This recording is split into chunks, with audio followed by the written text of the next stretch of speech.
Hi students, today we are going to discuss about your second unit, that is the stages of human development. Manuhor Bikahor Stor. Stages of human development, Manuhor Bikahor Stor. The Bikah Nuki, what is development? Bikah hoise Manuhor Jibonor ek স্বাভাৱিক প্ৰক্ৰিয়া. Development is the normal process of human life. বিকাশ হৈছে মানুহৰ জীৱনৰ এক স্বাভাৱিক প্ৰক্ৰিয়া. ব্যক্তিৰ জন্মৰ আগৰ পৰাই এই বিকাশ আৰম্ভ হয় আৰু বিভিন্ন ক্ষেত্ৰত ব্যক্তিয়ে বিকাশ লাভ কৰে. এই বিকাশত শিক্ষাই অতি গুৰুত্বপূৰ্ণ ভূমিকা গ্ৰহণ কৰে. Development is a normal process of life which started before the birth of a children. Education play the most important role in the development of an individual.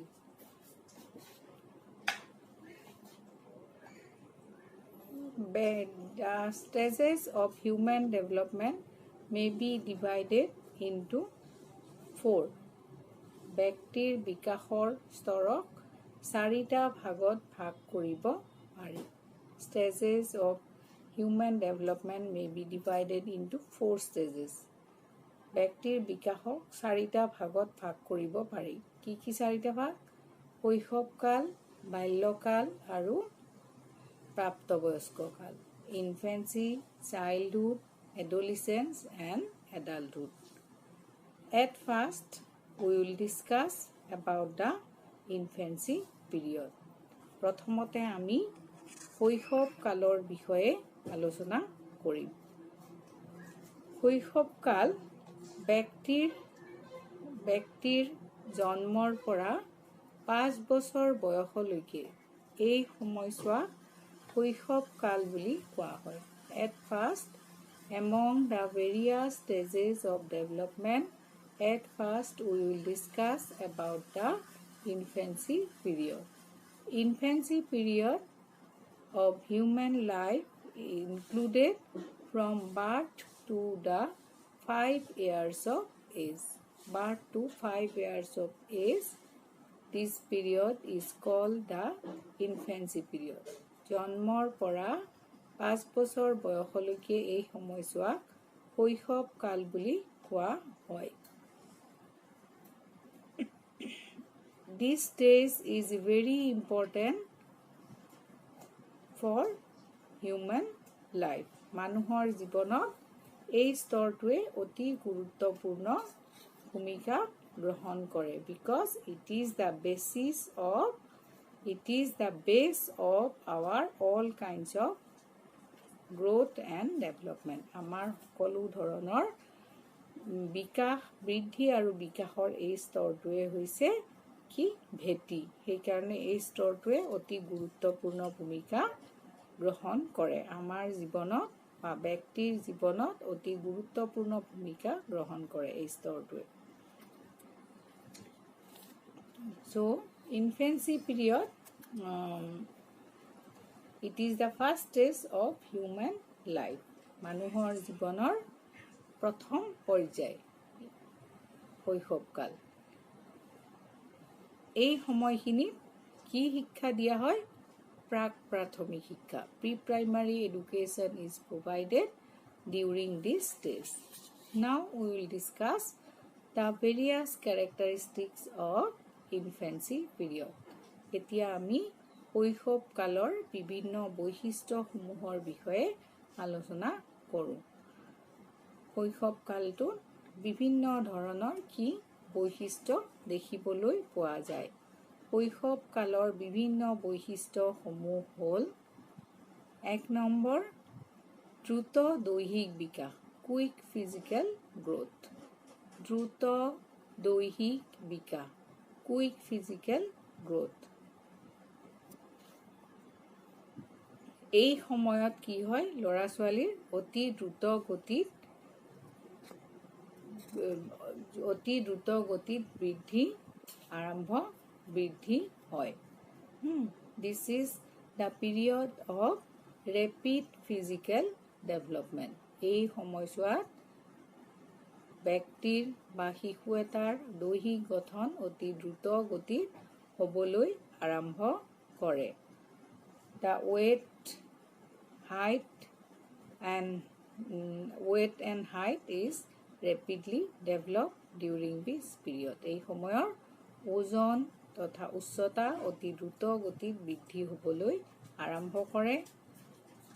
and এই সময়ত কি হয় সকলো ধৰণৰ বিকাশে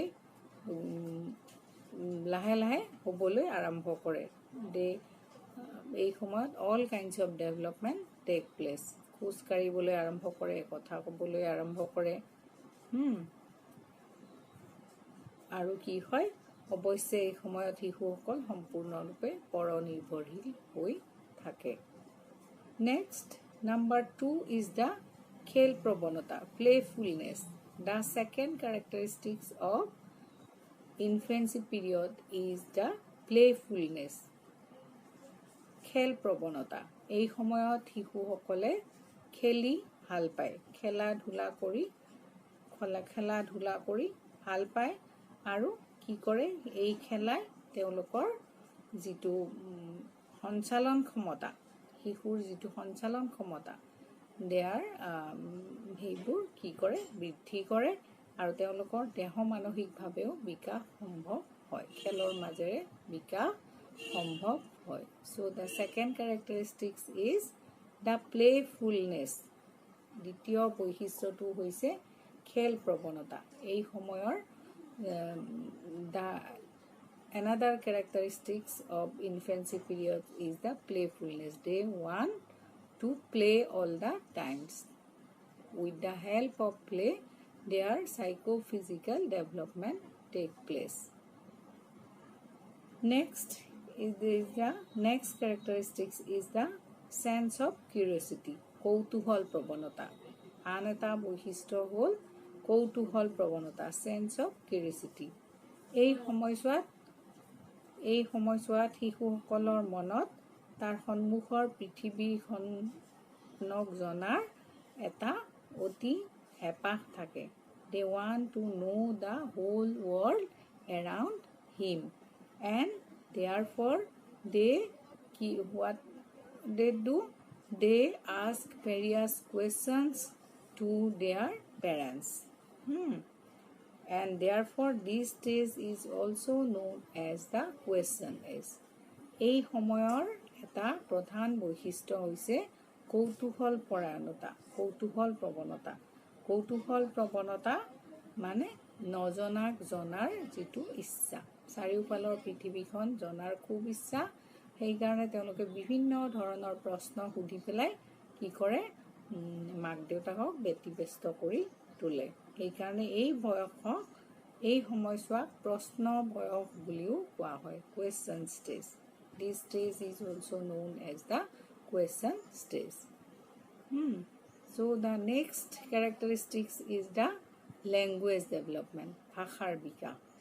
এই শিশুৰ জন্মৰ প্ৰায় 6 মাহ পিছৰ পৰা কেতবোৰ স্পষ্ট স্বৰধ্বনি কৰিবলৈ আৰম্ভ কৰে। এই সময়ৰ আন এটা বৈশিষ্ট্য হ'ল ভাষাৰ বিকাশ, language development. Another characteristics of during this period is the language development. শিশুৰ জন্মৰ প্ৰায় 6 মাহ বয়সৰ পৰাই কিবা কিবি তেওঁলোকে ভাষা ক'বলৈ আৰম্ভ কৰে। They started their gesture language from the age of 6 months and slowly they developed their mother tongue. They developed language during this period.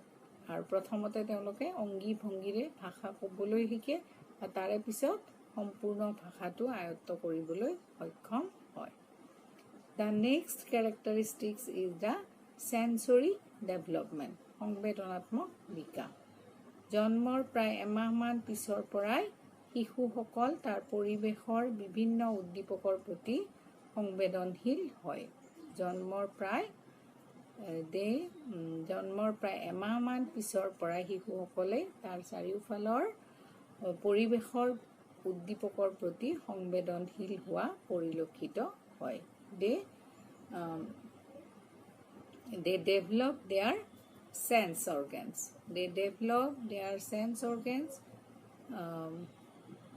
During this period. Sense organs means our 5 sense organs in this there. That is the eye, ear, nose, tongue and skin. These sense organs develop. Sensory development take place during this period. These sense organs develop. The feeling of these sense organs develop during this period. এই সময়ছোৱাতে আমাৰ যে 5টা ইন্দ্ৰিয়, এই 5টা ইন্দ্ৰিয়ৰ যেটো ইন্দ্ৰিয়া অনুভূতি, এই ইন্দ্ৰিয়া অনুভূতিটো বিকাশ হোৱাও পৰিলক্ষিত হয়। নেক্সট ইজ দ্য কল্পনা প্ৰৱণতা। দ্বিতীয় আন এটা বৈশিষ্ট্য হ'ল কল্পনা প্ৰৱণতা, ইমাজিনেটিভনেছ বা development of imagination. Every child live in the world of fantasy and imagination. The child expresses his imagination through play. Imagination gives him joy and delight. All the children live in a world of fantasy and imagination. This fantasy and imagination develop during this period. So আন এটা বৈশিষ্ট্য হৈছে কল্পনা প্ৰৱণতা। কল্পনা প্ৰৱণতা শিশুসকল সাধাৰণতে কল্পনা প্ৰৱণ হোৱা পৰিলক্ষিত হয়।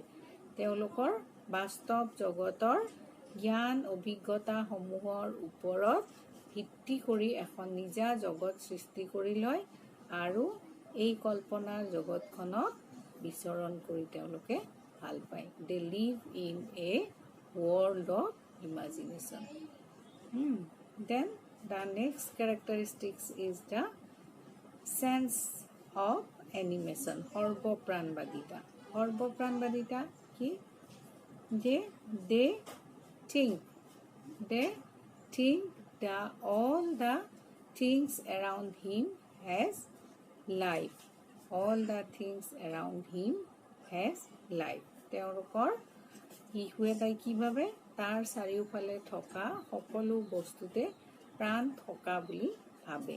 That is the সৰ্বপ্ৰাণবাদিতা, sense of animation. সজীৱ প্ৰাণীৰ উপৰিও তেওঁলোকে কি যে সেইকাৰণে তেওঁলোকে নিৰ্জীৱ পদাৰ্থসমূহৰ লগতো কথা কৈ খেলি ভাল পায়। So next আন এটা বৈশিষ্ট্য হৈছে অনুকৰণ প্ৰৱণতা, ইমিটেটিভনেছ। They imitate their elders. তেওঁলোকে তেওঁলোকৰ ডাঙৰ সকলক অনুকৰণ কৰি আচৰণসমূহ বিভিন্ন ধৰণৰ দেহ মানসিক আচৰণসমূহ আহৰণ কৰে। শিশুসকলে সাধাৰণতে ডাঙৰে তেওঁলোকৰ চাৰিওফালৰ থকা ডাঙৰসকলৰ মাক দেউতাকৰ আচৰণসমূহ অনুকৰণ কৰি কি কৰে? বিভিন্ন ধৰণৰ আচৰণ শিকে। They imitate his elders, parents and the other family members. The next characteristics is the প্ৰবৃত্তিমূলক প্ৰৱণতা, instinctive tendency. প্ৰবৃত্তিমূলক প্ৰৱণতা, instinctive tendency. The behavior of the children during this period is controlled by their instinct. শিশুসকলৰ আচৰণ সাধাৰণতে প্ৰবৃত্তিমূলক হোৱা দেখা যায়। তেওঁলোকৰ যিটো আচৰণ, এই আচৰণসমূহ তেওঁলোকে প্ৰবৃত্তিসমূহৰ দ্বাৰা পৰিচালিত কৰে। Next characteristics is the আবেগৰ স্থায়িত্বহীনতা, emotional instability. They are emotionally unstable. They cannot control their emotion.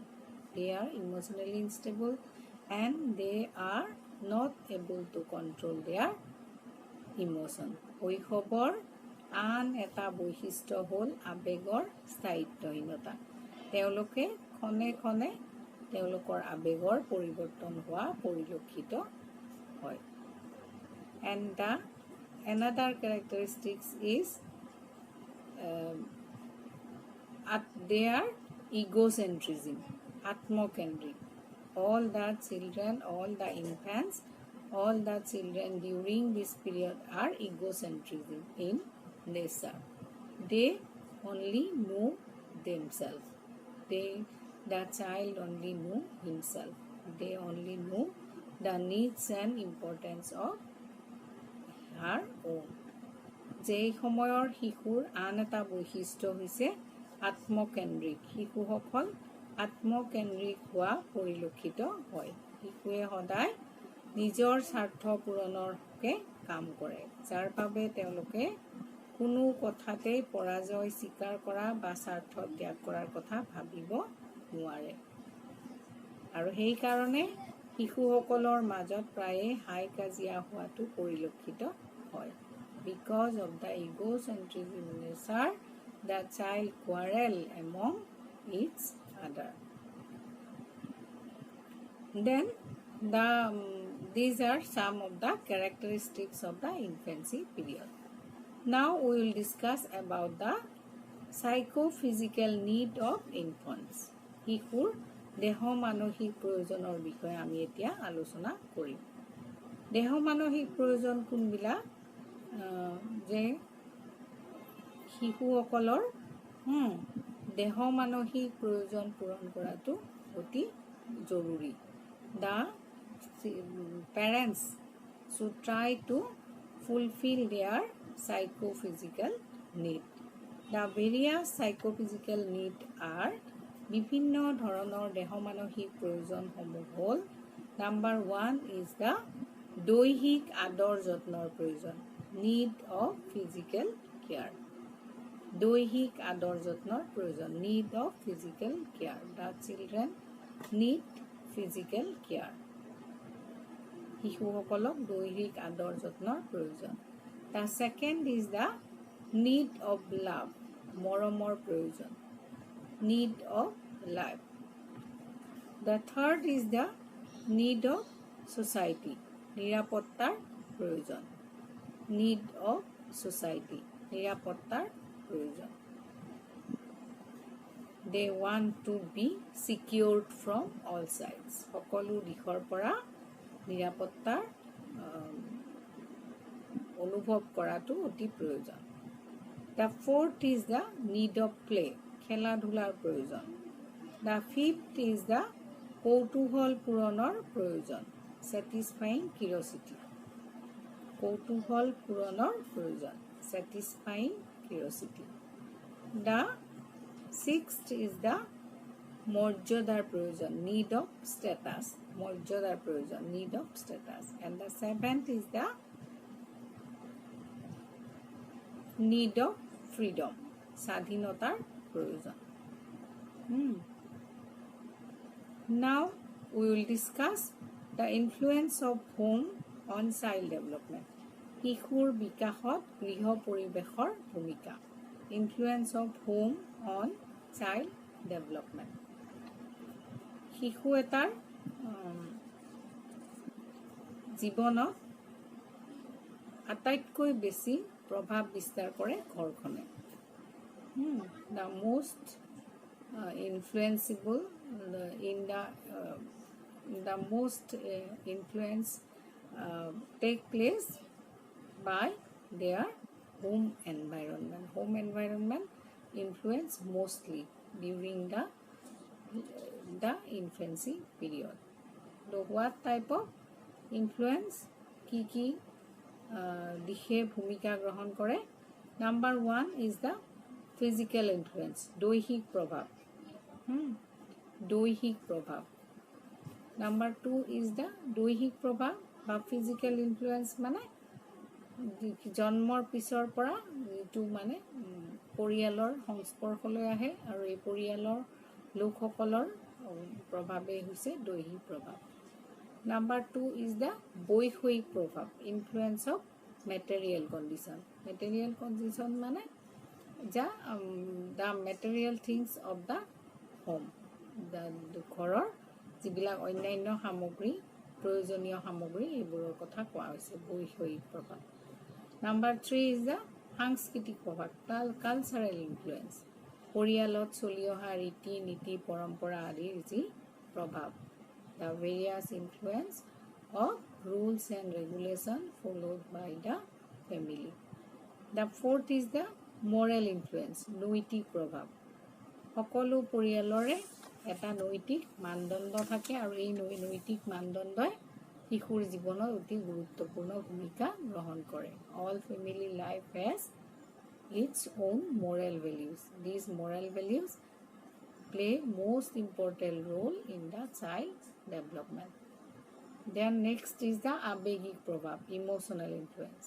And the last is the influence of discipline, অনুশাসনৰ প্ৰভাৱ.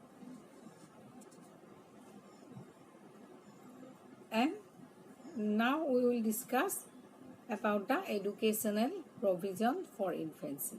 এই শৈশৱকালৰ শিক্ষা ব্যৱস্থা. শৈশৱকালৰ শিক্ষা ব্যৱস্থা কি?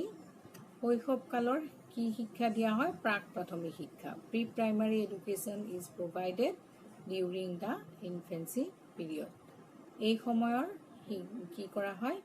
প্ৰাক প্ৰাথমিক শিক্ষা প্ৰদান কৰা হয়. প্ৰাক প্ৰাথমিক শিক্ষাৰ প্ৰধান লক্ষ্যসমূহ হৈছে the various aims and objectives of pre-primary education. Pre-primary education are number 1 is the habit formation, অভ্যাস গঠন. তেওঁলোকৰ ব্যক্তিগত জীৱনৰ বাবে যেনে প্ৰয়োজনীয় কৌশলসমূহ, খোৱা লোৱা, পিন্ধা উৰা আদি চাফ চিকুণতা আদিৰ অভ্যাস গঠন কৰিব লাগে. Number 1 is habit formation. Number 2 is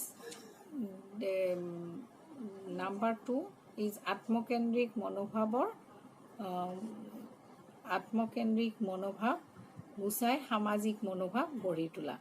Social attitude development of number 2 is the development of social attitude instead of self-centeredness.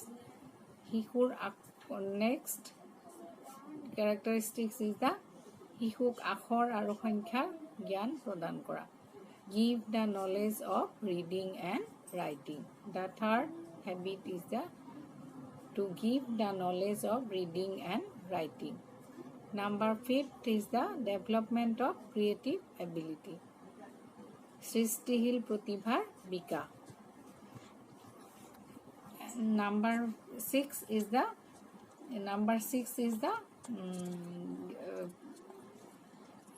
give experience of real life, বাস্তৱ অভিজ্ঞতা দান কৰা. Next aims is to create synthesis between the home and school environment. গৃহ আৰু বিদ্যালয়ৰ পৰিৱেশৰ লগত সমন্বয় সাধন কৰা. And the next and last aims is to prepare mentally to take primary education. তেওঁলোকক প্ৰাথমিক শিক্ষা ল'বৰ কাৰণে মানসিকভাৱে প্ৰস্তুত কৰি তোলা. So আজিলৈ ইমানখিনিয়ে. Next we will discuss about the second stages of human life, that is the childhood. Thank you.